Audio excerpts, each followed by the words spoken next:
To explain teaching, I'll give you 2 minutes. Watch a child, how they interact with other students to understand the psychology of that child, and then look how they play outside on the equipment and with the manipulatives that they have. See what interests them the most. When you're doing penmanship or letters, see how they take to that.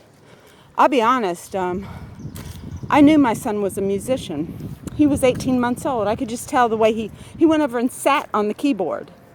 It's weird. And then when he was little, he had a little drum that he'd drum and drum and drum. And he loved music. So it wasn't a huge surprise. And so parents also can play a part. And that's important. Let the parents tell you what they think the child likes. I just think the major difficulty here is that every child is ranked pretty much with the same test. You know, I guess when I was tested, they would say, they say your reading level is higher than grade level. So what, or you know vocabulary that's high, most kids don't know. But math, I didn't do good. I did terrible. And my brother was real high in physics and mathematics and things like that, but not really high in reading. But he got into tech. Both he and my sister, because they had high mathematics, got into Virginia Tech, and that's supposedly the wonderful school to get into. So I guess that means there's jobs in mathematics. So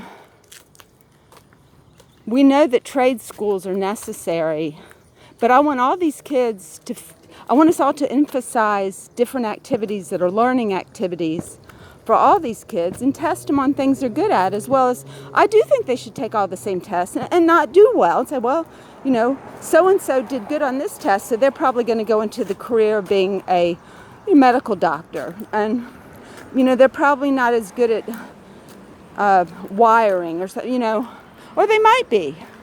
But you need to make each child feel special for their knowledge ability that goes on in their brain, their unique ability as a child, and as they get into an adult, that they have special skills too that we need to study.